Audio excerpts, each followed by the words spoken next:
Hola, ¿qué tal? Muy buen día a todas y a todos ustedes. Compartimos esta parte número 2 del capítulo número 3, donde estaremos refiriendo hacia los elementos fundamentales y algunas precisiones con relación a el diseño y aplicación de una planificación o en este caso de una estrategia de innovación a través de una planificación docente, una planificación pedagógica con diferentes elementos para que ustedes puedan lograr así y atender diferentes propósitos y sobre todo dar atención o respuesta a una situación problemática que ustedes plantearon a través de la delimitación del problema que se hizo en el cierre del capítulo número 2. En ese sentido, vamos a comenzar compartiendo con todas y todos ustedes lo relacionado con el 3.3, que de hecho se titula planificación docente. Este apartado de planificación docente busca en una primera instancia que cada una y cada uno de ustedes conceptualice pues sí que es la planificación, cuáles son sus elementos, características, incluso algunos elementos de manera crítica reflexiva hacia lo que se ha concebido en los últimos tiempos acerca de la planificación docente.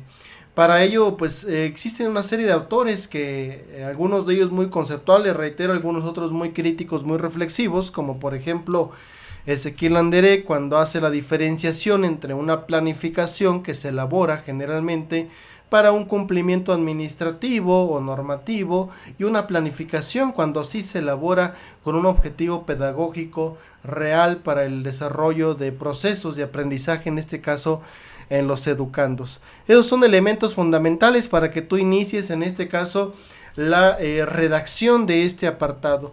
En ese sentido, bueno, pues tenemos una serie de documentos, por decirlo de esa manera, que pueden consultar cada una y cada uno de ustedes. Con esto que queremos decir, bueno, que no es que sea único este tipo de documentos o que sean los únicos que puedan consultar, pero cada una y cada uno de ustedes pues ya determinará. De manera sugerida desde el seminario de tesis está este documento que se llama la planificación estratégica, que ahorita les hacía referencia con relación a lo que plantea el autor Ezequiel Anderek acerca de la planificación didáctica, la planificación pedagógico docente. En un momento a ver si podemos por aquí abrirlo para que lo logremos visualizar. Además también está otro documento de Carmen Carvajal que refiere de la misma manera acerca de la planificación docente. Voy a permitirme por aquí descargar los archivos para que los podamos consultar de una manera más rápida y aquí los tenemos ya. Este es el documento de Carvajal, por ejemplo, donde podemos encontrar diferentes elementos como lo referido hacia lo que son las secuencias formativas, acerca de los diferentes momentos que se desarrollan en una planificación didáctica y además diferentes características y elementos propios de cada nivel educativo que a cada una y a cada uno de ustedes pues les puede ser funcional. Por ejemplo, encontramos términos como qué es una estrategia de aprendizaje, que es uno de los conceptos interesantes que incluso podrías integrar dentro de tu redacción inicial. Reitero, son elementos teóricos, pero que tú vas a ir relacionando de manera práctica con lo que vivencias en este sentido con la planificación didáctica. Por su parte, también tenemos otro documento que es el libro de Ezequiel Anderek, Introducción a la Planificación Estratégica, donde vamos a encontrar diferentes elementos, entre los cuales encontraremos características, incluso esta parte que mencionaba yo hace un momento, de identificar los diferentes formas o modelos de planificación que existen en función del para qué sirve la planificación docente, la planificación didáctica.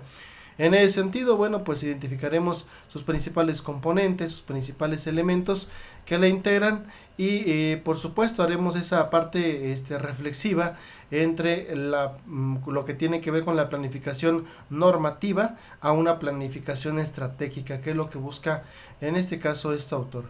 De igual manera hay otros documentos que acompañan aquí, dentro de lo cual encontramos a Patricia Frola y algunos otros documentos como de Díaz Barriga. Bueno, ustedes pueden consultar para que complementen sus elementos, en este caso teóricos.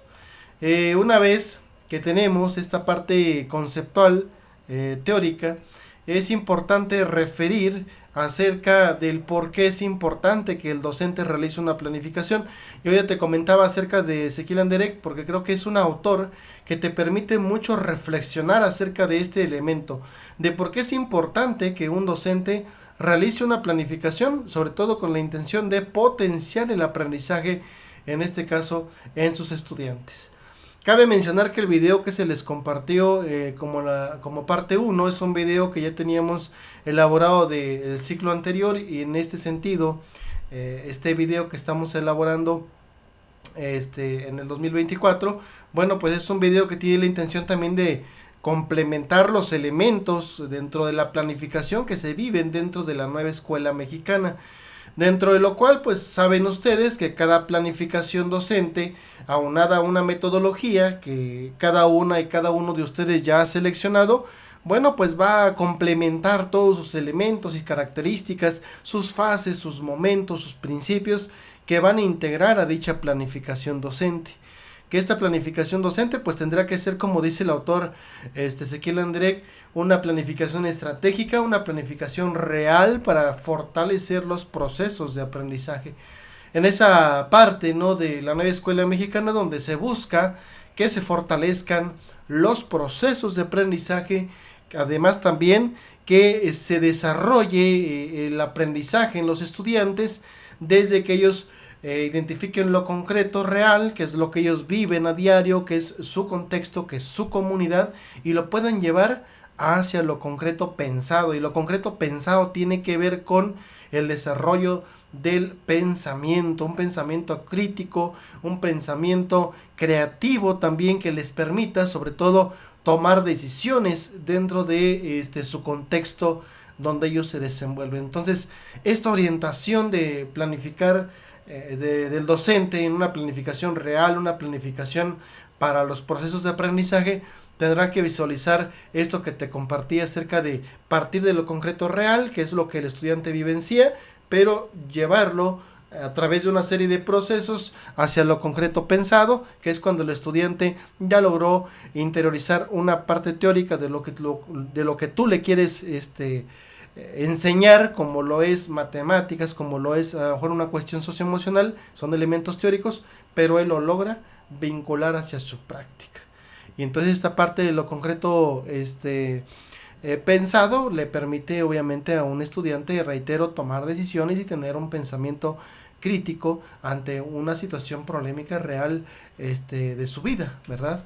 En ese sentido, antes de continuar con lo que tiene que ver con los propósitos y el diseño de su planificación, cabe mencionar que dentro de este documento de metodologías, que aunque es un elemento que se revisó en la parte número 1, pero me parece importante reafirmarlo porque se actualiza cada año.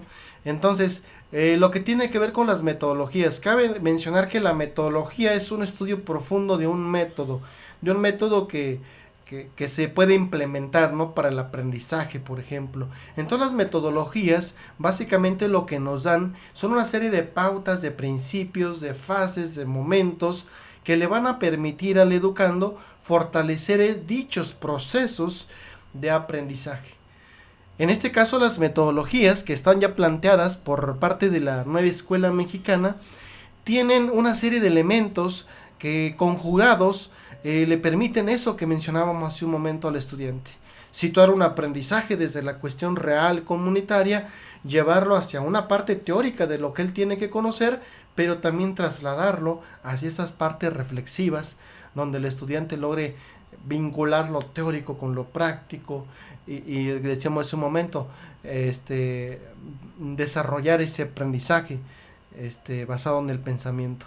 Entonces, en ese sentido, dentro de las metodologías que podemos visualizar, bueno, en este caso están cargadas ahí en la carpeta. De la misma manera voy a descargarlas aquí para que las podamos visualizar con mayor facilidad. Está un poquito lento por aquí el internet, pero bueno, lo importante en este apartado, para que cada una y cada uno de ustedes lo logre visualizar, es que en el apartado que ya se atendió de la metodología para el proceso de innovación, quede muy claro, ¿no? O sea, nos quede muy claro, muy preciso lo que tiene que ver con la cuestión del, vamos a decirlo así, con la cuestión de los pasos, los momentos, los principios, o cada uno de los elementos que están intrínsecos y de manera también explícita dentro de las metodologías. Si bien es cierto, cada una de las metodologías incluso está relacionada con uno de los campos formativos, como lo es el STEAM, a saberes y pensamiento científico, y algunos otros hacia los demás campos formativos, pero bueno, al final del día es una metodología que si tú las has revisado o las has estado estudiando, te darás cuenta que no está como que únicamente específica en ese campo formativo, son interdisciplinarias y cualquier metodología las podemos adecuar nosotros a los campos formativos. Entonces, cada uno y cada una de ustedes pues ya visualice cómo va a plantear ese diseño de esa planificación. En este caso, vamos a irnos ahora sí a lo que tiene que ver con los propósitos. Los propósitos, de manera rápida, bueno, pues vamos a plantear un propósito general. Y ese propósito general está referido a partir del planteamiento del problema. Si yo planteaba en mi problema cómo favorecer el trabajo colaborativo en los estudiantes para una convivencia armónica, una convivencia escolar, como tú lo hayas considerado, bueno, pues básicamente tu propósito general va a ser lograr dar una atención a ese planteamiento del problema. Entonces, estamos iniciando con el verbo favorecer, porque el planteamiento del problema era cómo favorecer el trabajo colaborativo. Entonces tu propósito podría ser favorecer el trabajo colaborativo como un propósito central general que tienes para desarrollar una planificación con un impacto más holístico con tus estudiantes. En ese sentido, pues podemos desglosar una serie de propósitos específicos que cuando tú los plantees, esos propósitos específicos, piensa en esos factores asociados a la problemática para que busquemos dentro de estos propósitos específicos llevarnos o atender también una serie de elementos o factores que estaban también de manera directa dentro de este trabajo colaborativo.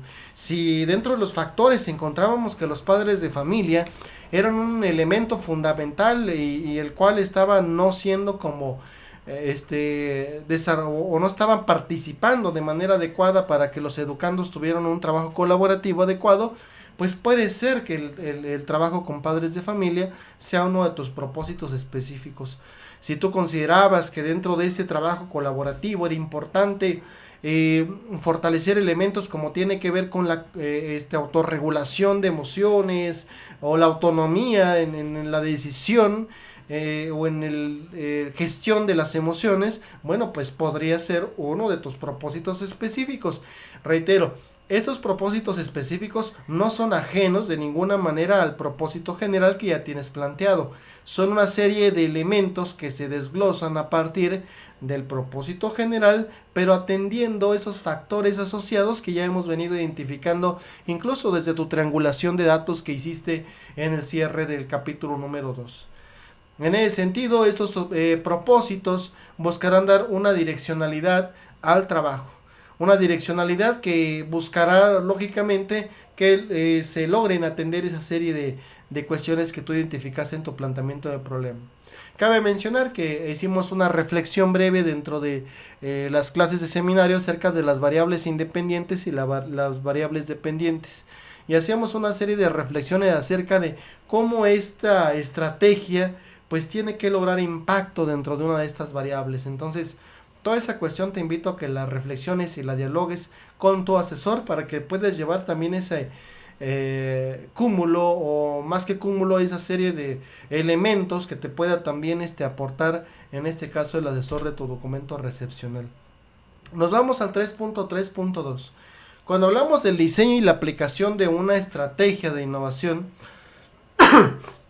en este caso, son elementos que de manera creativa, tú que estás a punto de obtener un grado académico que tiene que ver con la licenciatura en pedagogía, es un grado académico pues importante, ¿no? No estamos obteniendo un grado académico de otra cuestión. Es un grado académico que te está sustentando como una persona capaz y con habilidades, destrezas relacionadas hacia tu licenciatura, que tiene que ver con la pedagogía. En ese sentido, si nosotros reflexionáramos y visualizáramos uno de los propósitos de la licenciatura, pues tiene que ver con egresados que conocen y saben cómo diseñar estrategias de atención ante una situación problemática que esté presente o que aqueje a una población, a un grupo de individuos, ya sea en una escuela o en otro espacio. Entonces, en ese sentido, la planificación buscará que tú que estás a punto de egresar, pues fortalezcas ese punto del rasgo del perfil de egreso de la licenciatura, y con tu creatividad y también obviamente con el apoyo que te puedan dar los asesores, pero más tu creatividad y tu diseño, tu conocimiento que tienes de manera teórica, incluso ya práctica, acerca del entorno en el que te estás desenvolviendo, a partir de que ya tienes incluso un proceso investigativo. Entonces vamos a diseñar una estrategia, reitero, que va a atender esa situación problemática, que va a buscar atender esos factores asociados. Entonces, el diseño de la planificación didáctica en este 3.3.2 básicamente es que en este apartado, como lo dice la palabra del subtema, ¿no? Diseñes a través ya sea de un formato, en prosa, o sea, corrido el texto, esos elementos que ya están integrados en una metodología, ¿no? Porque si la metodología dice fase 1, fase 2, fase 3, yo no le voy a poner que la fase 1 ya no es la 1 y ahora es la 2, no voy a ponerme a modificar una serie de elementos que ya están establecidos en una metodología y que tienen un enfoque sistémico, porque ya está establecido los momentos, y por eso se llama metodología activa para el aprendizaje, porque tiene ya una serie de elementos sustentados y argumentados. Entonces, a partir de esos elementos metodológicos que ya están establecidos, como el proyectos STEAM, como aprendizaje basado en la resolución de problemas o aprendizaje basado en problemas, aprendizaje basado en proyectos colaborativos, aprendizaje servicio y una serie de metodologías más. Bueno, ya hay que revisar, reitero, bien los elementos que tienen que estar implícitos dentro de tu planificación para que comiences a diseñar, ya sea, reitero, un formato o una estructura para que comencemos a desglosar el trabajo. En ese sentido, no podemos decirte hay un formato ya establecido y así tiene que ser, de ninguna manera. De ninguna manera, porque es vamos a decirlo, como te mencionaba hace un momento, vamos a fortalecer ese rasgo del perfil de egreso dentro de la licenciatura. Entonces, que puede haber sugerencias, bueno, pues están las sugerencias, tú vas a hacer tu organización. En ese sentido, vas a diseñar esa planificación estructurada con los elementos institucionales, personales, los elementos curriculares de cómo estamos integrando algunos PDA, algunos elementos de contenido, los ejes articuladores, todos los elementos que sabemos que están ya dentro de la nueva escuela mexicana y que necesitamos que estén presentes en esta planificación. Además también que las actividades que diseñes para esta actividad estén bien planteadas y estén muy específicas, y como decía hace un momento con el autor Ezequiel Anderek, sean muy estratégicas. Hay incluso planificaciones docentes, aquí te pongo que la cuestión de inicio, desarrollo y cierre, pero si nos damos cuenta, algunas metodologías vienen planteadas por fases o momentos, ni siquiera es por sesión. Entonces tú te ajustas a esa metodología. Cuando nosotros nos referimos a inicio, desarrollo y cierre, se refiere a esos procesos que tenemos que ir desarrollando. El inicio se refiere a que no necesariamente que diga inicio dentro de la metodología que tú ya tienes planificada, sino que exista una serie de actividades que decíamos hace un momento, desde lo concreto real, desde actividades de contextualización y una serie de elementos que tú puedes, en este caso, reflexionar. En ese sentido, si nosotros reflexionamos desde esta parte, podemos identificar, hay un autor que refiere hacia el tipo de preguntas, por ejemplo, que podemos plantear en un arranque de sesión, y existen 3 tipos de preguntas que podemos nosotros plantear. Esto fundamentado en David Perkins, que también complementa con otras investigadoras o investigadores como Capdeville. En ese sentido encontramos preguntas de exploración, preguntas de conexión, preguntas de conclusión. Por ejemplo, aprendizaje basado en proyectos STEAM, encontramos que tiene una metodología basada en la indagación. Entonces, cuando te das cuenta que todas las metodologías, básicamente, si tú las revisas de manera profunda, tienen como una esencia de que trabajemos a través del planteamiento de preguntas y que los estudiantes también trabajen en función del planteamiento de preguntas. Entonces, esos autores proponen esos 3 tipos de preguntas. Las preguntas de exploración, pues son una herramienta fundamental para recuperar esos conocimientos previos, culturales, comunitarios en los educandos, donde el contexto pues va a ser ese espacio que les va a permitir potenciar ese aprendizaje, en este caso, que tienen. Entonces, esta parte que ahorita referíamos a la cuestión de inicio, bueno, pues a lo mejor a través de exploración, de cuestiones de preguntas, pero visualizar. Esas preguntas, por ejemplo, de conexión, que son el segundo tipo de preguntas, son preguntas que le van a permitir al estudiante conectar lo que él ya conoce, lo que él ya sabe, con experiencias nuevas de aprendizaje, como lo que tú le estás acercando ese día en un video, en una canción, en un mapa conceptual, en una investigación. Bueno, ¿cómo vamos a conectar? ¿Habías escuchado alguna vez acerca de? ¿Sí? Entonces, esa es la cuestión. Algo importante en este planteamiento de esos autores que tienen su teoría con relación al aprendizaje basado en el pensamiento, es que también visualicemos en nuestras planificaciones que los alumnos hagan preguntas, que los alumnos diseñen preguntas. ¿Qué es lo que quiero saber acerca de? ¿Sí? La información que me comparten es suficiente. ¿Qué más me gustaría aprender? Entonces, una serie de elementos de preguntas que estarán presentes en diferentes momentos de nuestra planificación, la fase 1, la fase 2, fase 3, o en cada una de las sesiones, porque aquí no hemos mencionado hasta ahorita, pero los que traen una metodología con relación al trabajo por talleres, están diseñando sesiones, por ejemplo, y cada sesión tiene un propósito específico para lograr con los estudiantes en 2 horas, por ejemplo. Entonces, en esas 2 horas buscaremos que el aprendizaje no sea únicamente de aquí para allá, sino es un ejercicio de ida y vuelta para lograr que se desarrolle el proceso del aprendizaje, ¿sí? Entonces, bueno, hablábamos también de preguntas del tipo de conclusión, ¿qué concluyes acerca de lo que aprendiste o que aprendiste? Una serie de cuestiones. Algo importantísimo, maestras, maestros, con relación a esto que estamos comentando ahorita, en este punto del aprendizaje basado en el pensamiento, que está fundamentado también incluso ya en los elementos de la nueva escuela mexicana, es que promuevamos el diálogo, promuevamos el trabajo colaborativo, promuevamos el diálogo entre pares, entre compañeros, y algo bien importante para cerrar este punto con relación al diseño de estrategias de innovación, la importancia de la evaluación. La evaluación tiene que ser un ejercicio también metacognitivo, y cuando hablo de un ejercicio metacognitivo se refiere a que el estudiante encontrará, en este caso, en la evaluación, un momento para fortalecer esos procesos. Cuando yo hablo de que la evaluación debe ser un ejercicio metacognitivo, hablamos de que el estudiante tiene que darse cuenta de qué es lo que necesita mejorar y cómo es que lo puede favorecer. No es nada más de que le lleva el trabajo el maestro, órale, está mal aquí, ¿dónde está mal? No sé, tú revísalo, órale.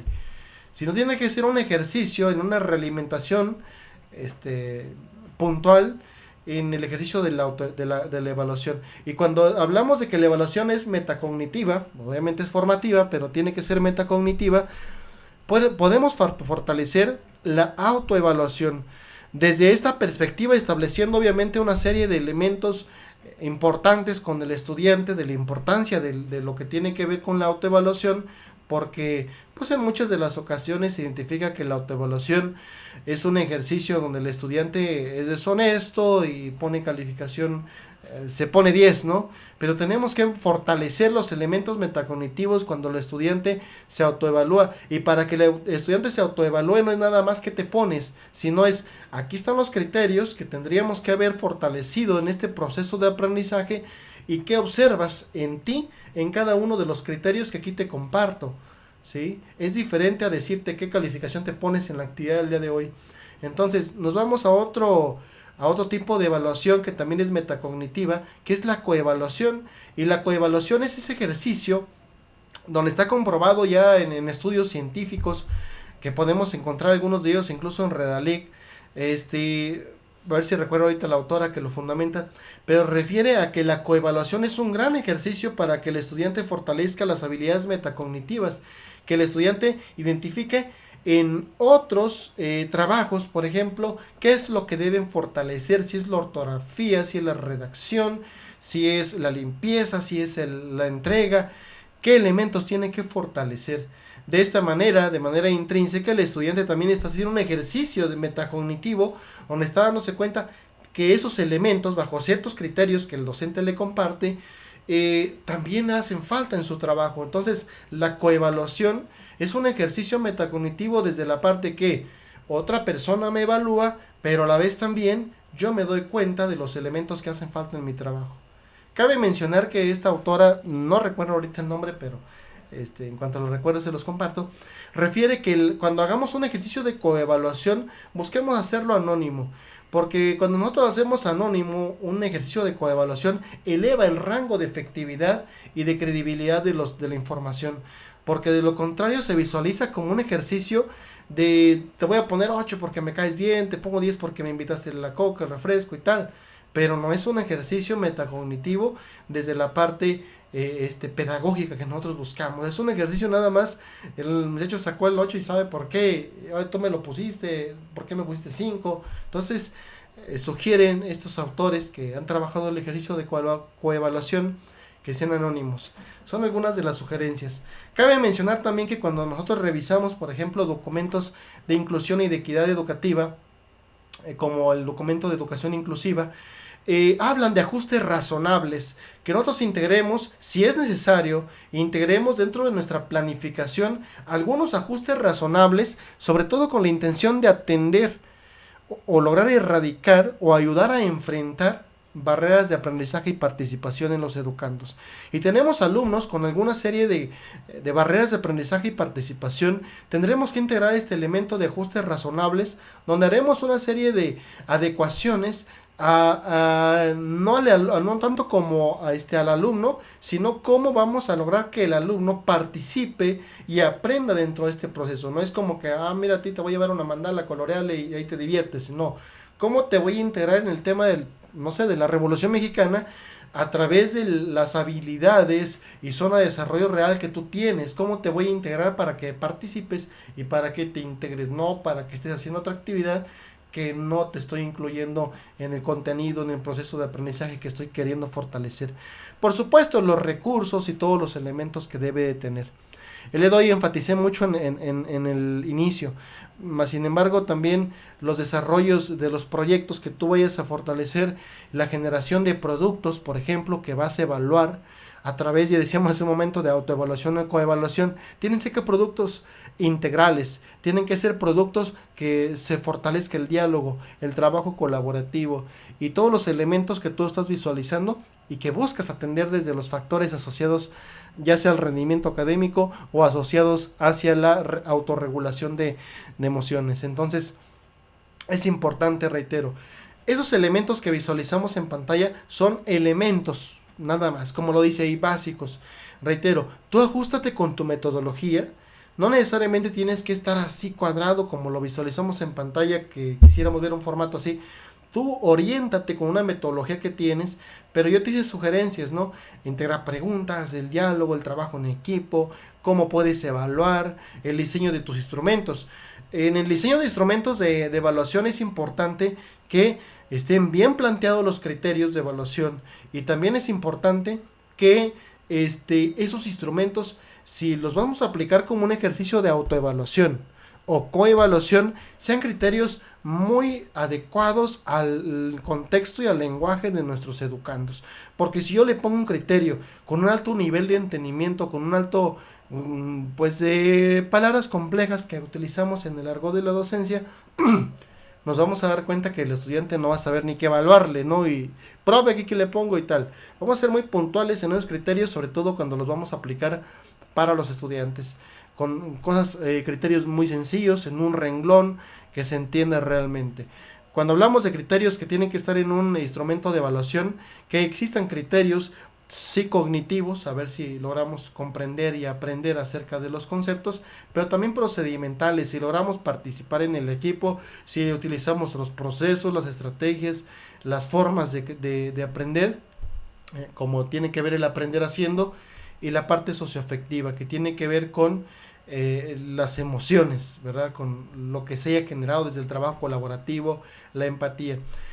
Cuando yo refiero a la empatía, por ejemplo, es un ejercicio de capacidad de escucha activa entre los estudiantes, ¿no? Te escucho de manera activa, no te resuelvo el problema, ¿no? Porque muchos entendemos la empatía como alguien que le resuelve los problemas a otras personas, no, es una capacidad de escucha activa, y entre las dos partes, pues, tener más herramientas para la toma de decisión, pero no es la resolución de problemas, porque la empatía no le voy a poner yo 10 al niño porque le hizo el trabajo al otro. Es un ejercicio de escucha activa y fortalecer en diálogo para tener más herramientas para la toma de decisiones. Muchos elementos importantes dentro de la planificación, pero bien. Por último, algo importante que tiene que ver aquí con la aplicación, ya para cerrar este orden de ideas. Cuando hablamos de diseño y hablamos de cómo la vamos a estructurar, de cómo la vas a diseñar y tal, puedes tener una serie de alternativas. Por ejemplo, si hiciste un formato, lo puedes mover a anexos. Y entonces acá dentro del 3.3.2 vas a describir de manera sistemática, porque estamos usando una metodología y es un enfoque sistémico. Entonces, sistematizando los momentos o fases de cómo se desarrolló ya, porque ya se aplicó, voy a ir redactando de manera descriptiva, de manera empírica, por ejemplo, de lo que se fue observando, pero también de manera puntual. Entonces, aquí todavía no digo como los niños obtuvieron 5, 6, 7 de calificación. Aquí estamos mencionando, haciendo una redacción descriptiva de cómo se fue aplicando y cómo se fue presentando. Todavía no decimos qué resultó en el proceso evaluativo, porque tenemos un capítulo 4 que nos está esperando. O sea, cómo aplicaste el momento 1, cómo se aplicó, participaron, un estudiante no se involucró, para lo que un padre de familia esto. Vamos a ser muy descriptivos, porque recordar que esos enfoques fenomenológicos e interpretativos son excelentes cuando toca redactar acerca de lo que se observa. Entonces, vamos a sistematizar estos ejercicios de esta manera, en esa redacción, de manera sistemática, con ese enfoque sistémico, sin brincarnos fases, para que la persona que te lea entienda muy bien cómo fuiste desarrollando y cuáles son esos elementos que se fueron presentando en la planificación, y donde se observe también que hiciste algunos ajustes, aunque la planificación ya estaba diseñada. Entonces, eso es lo que tiene que estar presente en tu 3.3.2. Reitero, puede ser, si hiciste un formato en tabla, puede estar en anexos. Si no hiciste formato y lo redactaste en prosa a través de texto, a lo mejor aquí mismo está, y abres un espacio y ahí redactas de cómo se aplicó. Entonces, es una organización creativa tuya, y aquí se tiene que evidenciar ese rasgo del perfil de egreso, donde se identifique que tú, pasante, porque estás en un proceso ya de a pocos días, semanas, de que logres este grado académico de licenciado o licenciado en pedagogía. Hay que evidenciar que en este perfil de egreso sabemos diseñar y aplicar estrategias de innovación para atender situaciones polémicas en contextos específicos. Entonces, en esa parte cerramos. Agradecer su atención prestada a este video, y estamos al pendiente. Hasta luego.